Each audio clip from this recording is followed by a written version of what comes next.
Hello everyone, welcome back to my YouTube channel teaching subjects. आज की video में हम एप्टीट्यूड टेस्ट का जो थर्ड मॉडल सेट लेंगे। इसके अलावा काफ़ी सारी चीज़ें और हैं आपके सिलेबस में, उनको भी मैं कवर करवा दूंगी, उसकी टेंशन नहीं लेनी है। जो भी उसमें सिलेबस में दे रखा है टॉपिक्स उनको, तो जो बेसिक क्वेश्चन आएंगे ये जो सेट है ये पूरे 10 सेट हम कंप्लीट कर लेते हैं। उसके बाद जो आपके एप्टीट्यूड की जो बाकी क्लासेस हैं उनको भी मैं कवर करवा दूँगी, तो टेंशन नहीं लेना है। लिमिटेड चीज़ें पढ़नी है, बहुत ज़्यादा भी नहीं पढ़नी है, ताकि आपका पेपर क्लियर हो। मेन मोटिव आपका बस पेपर क्लियर करवाना है फ़िलहाल तो। ओके, तो सबसे पहले देखते हैं इनके क्वेश्चंस को हम, कि शिक्षा को स्वावलंबी बनाना चाहिए, क्योंकि देखो एजुकेशन है वो आत्मनिर्भर बनाती है बच्चों को, है ना। तो आत्मनिर्भर हम बनाएंगे अगर बच्चों को, तभी तो वो एजुकेशन में इंटरेस्ट लेंगे। मतलब कि आपको पता है कि इसका एंड रिज़ल्ट अच्छा होगा, मीन्स मैं अपने पैरों पे खड़ा हो जाऊंगा, तभी आप उस चीज़ को सीरियसली पढ़ेंगे, है ना। तो इसीलिए जो एजुकेशन जो है बच्चों को स्वावलंबी बनाएगी, तो क्या होगा, तब बच्चे इसको गंभीरता से लेंगे। अगर एजुकेशन से कि कोई फ़ायदा ही नहीं होगा तो कोई क्यों पढ़ेगा, है ना। तो इसका आंसर क्या हो जाएगा, आंसर नंबर 1। फिर नेक्स्ट क्वेश्चन है, वर्तमान समय में शिक्षा और सूचना हेतु सर्वाधिक सशक्त माध्यम है। मीन्स कि एजुकेशन और सूचना, कोई भी इन्फॉर्मेशन पहुंचाने के लिए सबसे ज़्यादा तेज़ स्पीड में किस चीज़ से पहुंचती है, वो है दूरदर्शन। दूरदर्शन मीन्स आपका टेलीविज़न, टीवी, जिससे आप कोई भी इन्फॉर्मेशन को जल्दी पहुंचा सकते हैं दूसरे इंसान तक। फिर थर्ड है आपका, देश को 21वीं सदी में सफलतापूर्वक पहुंचाने के लिए आप एक अध्यापक के रूप में जोर देंगे। आप किस चीज़ पे जोर देंगे, ऊर्जा संरक्षण पर देंगे, बच्चों की शिक्षा के मूल अधिकार पर देंगे, शिक्षा की जनसंचार साधनों पर देंगे, मानव संसाधन के विकास पर। आप एक टीचर है, उसका क्या काम है, मानव संसाधन के विकास करना। मीन्स कि बच्चे जो है, ह्यूमन इज़ क्या है, ह्यूमन एक रिसोर्स है, ह्यूमन भी एक संसाधन, आपने पढ़ा होगा भूगोल में, है ना। तो आपको क्या, आपके पास क्योंकि एक लाइव बच्चा आ रहा है, तो आप उसको डेवलप करेंगे, उसका विकास करेंगे, तो आपका एक यही मोटिव है। तो आप क्या करेंगे, मानव संसाधन का विकास करेंगे। बच्चा एक संसाधन है, उसका आपको क्या करना है, विकास करना है। नेक्स्ट क्वेश्चन है, यदि कोई अभिभावक किसी विशेष प्रयोजन पर एक अध्यापक के रूप में आपको आमंत्रित करे, तो मतलब कि पेरेंट्स के घर पे, किसी बच्चे के पेरेंट्स के घर पे कोई फंक्शन है, तो आप क्या करेंगे, आप जाने में मना कर देंगे, आप किसी बहाने की तलाश करेंगे, आप प्रसन्नतापूर्वक उपस्थित होंगे या आमंत्रण के लिए धन्यवाद देंगे। तो इसका है कि आप जाएंगे अगर वो आपके घर के पास है, और अगर आपके को पेरेंट्स बुला रहे हैं तो आपको जाना चाहिए। इसका रीज़न क्या होगा, ये कि आपको बच्चे को और बच्चे की फैमिली को और अच्छे से समझने का मौका मिलेगा।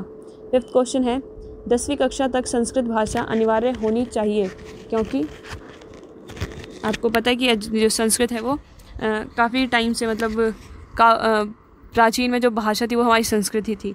अब इसका क्या रीज़न हो सकता है, देखो सबसे प्राचीन भाषा थी, साहित्य का भंडार है, इसमें संस्कृति का एक अंग है और अधिकांश भाषाओं की जननी है। अब यहाँ पे आपको जो एप्रोप्रिएट लगेगा एकदम, उस पर आपको क्लिक करना है। तो इसका होगा कि संस्कृति का एक अंग है। अब क्योंकि काफ़ी टाइम से चली आ रही है संस्कृत लैंग्वेज, तो ये हमारी संस्कृति का एक भाग है, इसीलिए हमें जो है इसको अनिवार्य रूप से पढ़ना चाहिए। फिर 6 क्वेश्चन है आपका, कि शिक्षण व्यवसाय में उन्हें ही जाना चाहिए जो ज्ञानवान होते हैं, बालकों में रुचि लेते हैं, व्यवहार में अच्छे होते हैं, दानी होते हैं। अब जिसको बच्चों में इंटरेस्ट होगा सिर्फ उसी का एजुकेशन में चाहिए, वरना जाएंगे। अगर बच्चों में इंटरेस्ट नहीं है तो वो ठीक से उनको अपना जो भी एजुकेशन है वो डिलीवर नहीं कर पाएंगे। और आपका काम क्या है, अपनी एजुकेशन को बच्चे तक पहुंचाना।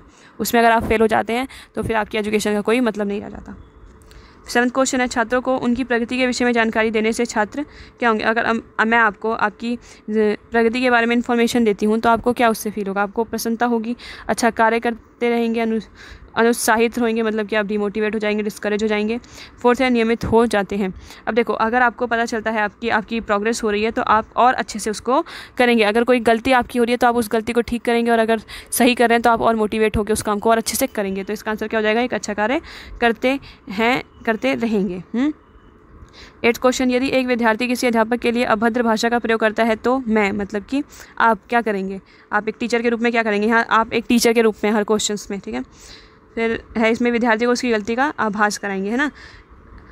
आपको उसको डांटना पीटना नहीं है, आपको उसको रियलाइज़ कराना है कि आपकी गलती थी, ताकि वो खुद से समझ जाए कि हाँ मेरी गलती थी, तो मुझे इसके लिए माफ़ी मांग लेनी चाहिए। ओके, फिर नेक्स्ट क्वेश्चन है 9th है आपका, कि शिक्षण में छात्रों के अनुभवों के स्थायित्व के लिए अध्यापन में प्रयोग किया जाना चाहिए।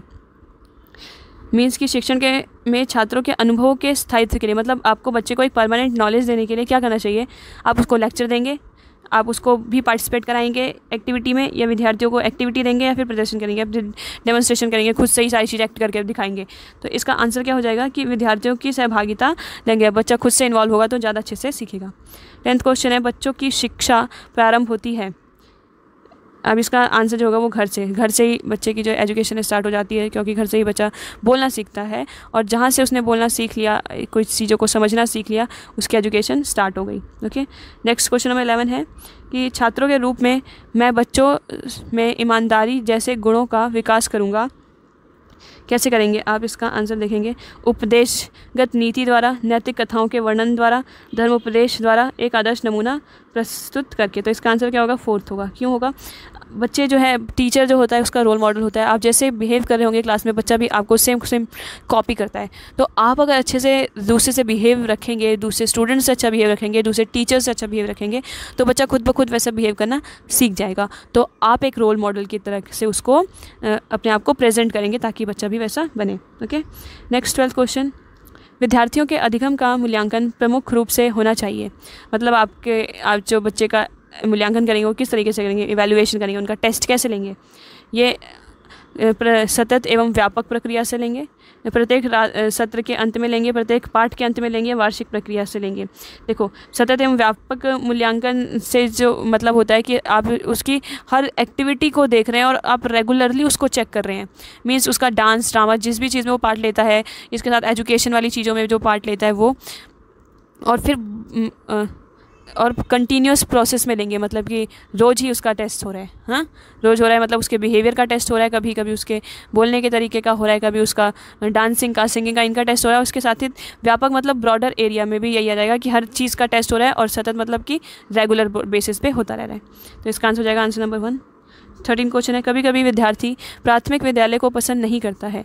अब प्राथमिक विद्यालय को क्यों नहीं पसंद करता, परीक्षा में अनुत्तीर्ण होने के भय से। अब प्राथमिक फर्स्ट मतलब प्राइमरी के स्कूलों के बच्चों को इतना डर नहीं रहता कि मैं फेल हो जाऊंगा या नहीं हो जाऊंगा, तो ये नहीं हो सकता। फिर सेकंड है, अध्यापक द्वारा दंडित होने पर, आनंदमय अधिगम ना होने पर, और अनाकर्षक विद्यालय वातावरण होने पर। देखो, अब बच्चा आपके स्कूल में तभी नहीं आएगा जब आपके स्कूल का जो इन्वायरमेंट है वो ख़राब होगा, मीन्स वहाँ पे डांट वाट पड़ रही है। इसमें देखो ओवरऑल सारी चीज़ें आ जाती है, जैसे दंडित वाला आ जाता है ना, तो इसमें ओवरऑल ये सारी चीज़ें आ जाएंगी। तो इस वजह से बच्चा जो है आपके स्कूल में नहीं आएगा, इसलिए आपको इन्वायरमेंट अच्छा, चाइल्ड फ्रेंडली बनाना होगा अपने स्कूल में। नेक्स्ट 14 क्वेश्चन है, मैं एक प्रभावी शिक्षक उसे मानता हूँ जो बच्चों की सहायता कर सकता है। किस चीज़ में, सर्वांगीण विकास में करेगा, समस्याओं के समाधान में करेगा, क्रीड़ा के लिए अवसर प्रदान करने में करेगा, उच्च अंक प्राप्त करने में करेगा। देखो, ये 3 तो हैं, लेकिन ये तीन कब प्राप्त होंगे, जब ये बच्चे का सर्वांगीण विकास होगा। तो इसका आंसर क्या हो जाएगा, आंसर नंबर 1, क्योंकि उसमें ये तीनों इंक्लूड हो जाते हैं। नेक्स्ट 15 क्वेश्चन है, परीक्षा में नकल की बढ़ती प्रवृत्ति का प्रमुख कारण है। मतलब बच्चे चीटिंग क्यों करते हैं स्कूल में, शिक्षकों की उदासीनता, छात्रों की अपर्याप्त तैयारी, अनुशासनहीनता, या वर्तमान परीक्षा पद्धति। तो देखो, वर्तमान परीक्षा पद्धति पैटर्न ऐसा है कि बच्चे जो है नकल करते हैं। नेक्स्ट 16 क्वेश्चन है कि सहायक सामग्री का उपयोग करते समय मैं अधिक महत्व देता हूँ। मतलब टीचिंग लर्निंग मटेरियल या टीचिंग एड, जैसे आप छोटे छोटे पपेट्स का यूज़ हो गया, या फिर कोई भी आप चीज़ लेके आ रहे हो जिससे आप चाहते हो कि बच्चे को आसानी से समझ में आ जाए। TLM होता है, कहते हैं उसको, टीचिंग लर्निंग मटेरियल। तो उसका यूज़ क्यों करते हैं, ताकि बच्चे ज़्यादा अच्छे तरीके से सीख जाएं। नेक्स्ट है मैथ 17 क्वेश्चन, मैं चाहता हूँ कि प्राथमिक कक्षा में सभी विद्यार्थी क्या करें, अध्यापक की तरफ ध्यान दें, पठन अथवा लेखन करें, अध्यापक से अंतर्क्रिया करें, या शांतिपूर्ण अपना कार्य करें। तो इसका आंसर होगा 3 कि बच्चा जो है टीचर से अंतर्क्रिया करे, इंटरेक्शन करे, बातचीत करे, ताकि उसका जो भी डर है, जो भी उसके क्वेश्चन है वो सामने आए टीचर के, और टीचर उनको सॉल्व कर पाए। नेक्स्ट 18 क्वेश्चन, यदि विद्यार्थी से प्रश्न पूछने पर वह उत्तर नहीं देता तो अध्यापक को क्या करना चाहिए।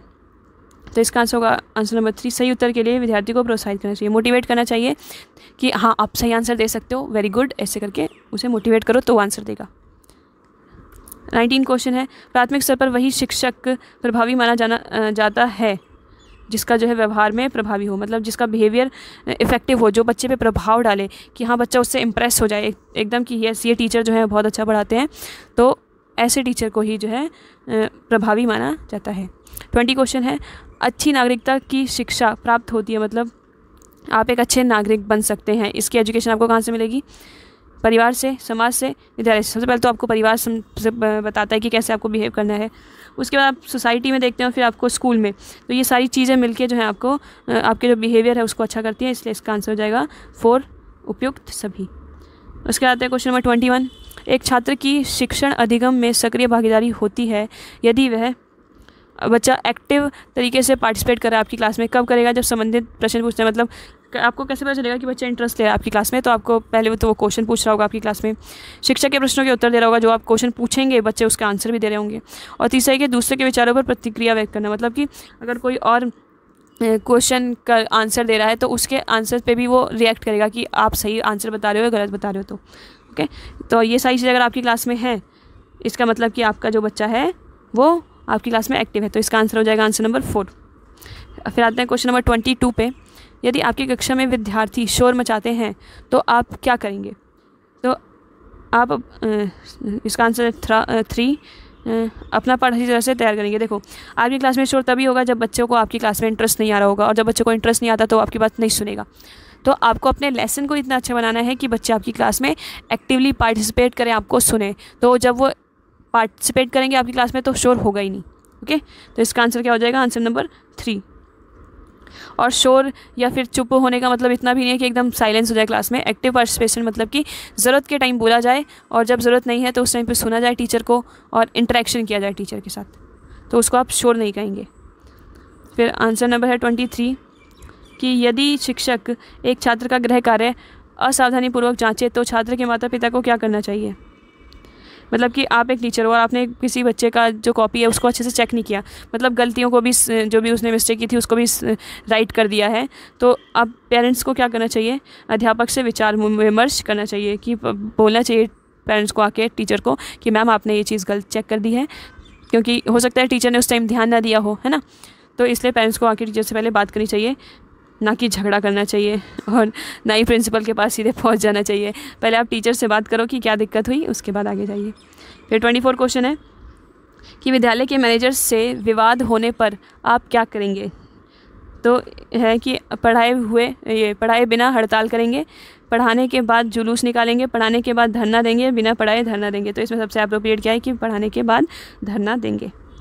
फिर 25 क्वेश्चन है, छुट्टी के बाद एक छात्र दूसरे छात्र को कमरे में बंद करके चला गया, तो आप क्या करेंगे?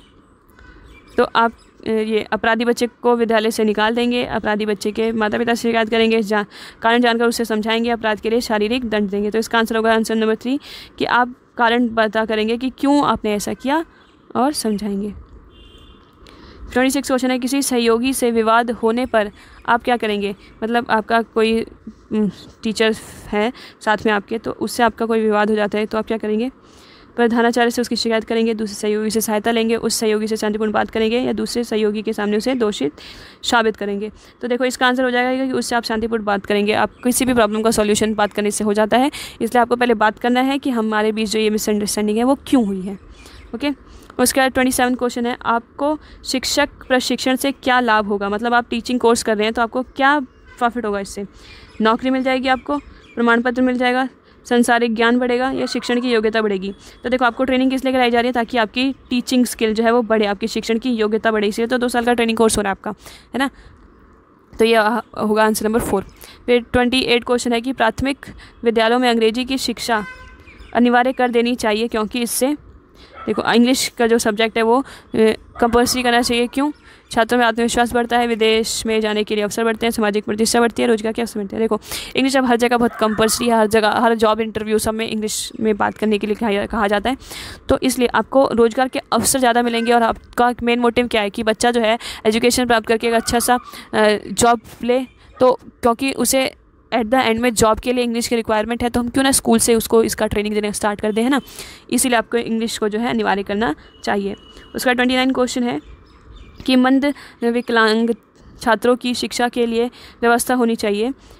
देखो, मंद विकलांग का मतलब है कि बहुत जो माइनर से जिनको डिसेबिलिटी है, मतलब कि आँख से कम दिखाई देता है, जैसे आप जिन बच्चों को चश्मा लगाया हम उनसे ले लेते हैं कि उनको हल्का सा आँख से कम दिखाई देता है या फिर कान से कम सुनाई देता है, तो ऐसे स्टूडेंट को आप नॉर्मल स्कूल में भी पढ़ा सकते हैं, बस उनको वो स्पेक्स लगा सकते हैं, आप में ईयर कान में जो है जो भी इंस्ट्रूमेंट्स आते हैं कान में लगाने के लिए वो लगा सकते हैं, तो वो नॉर्मल स्कूल में आराम से पढ़ सकते हैं।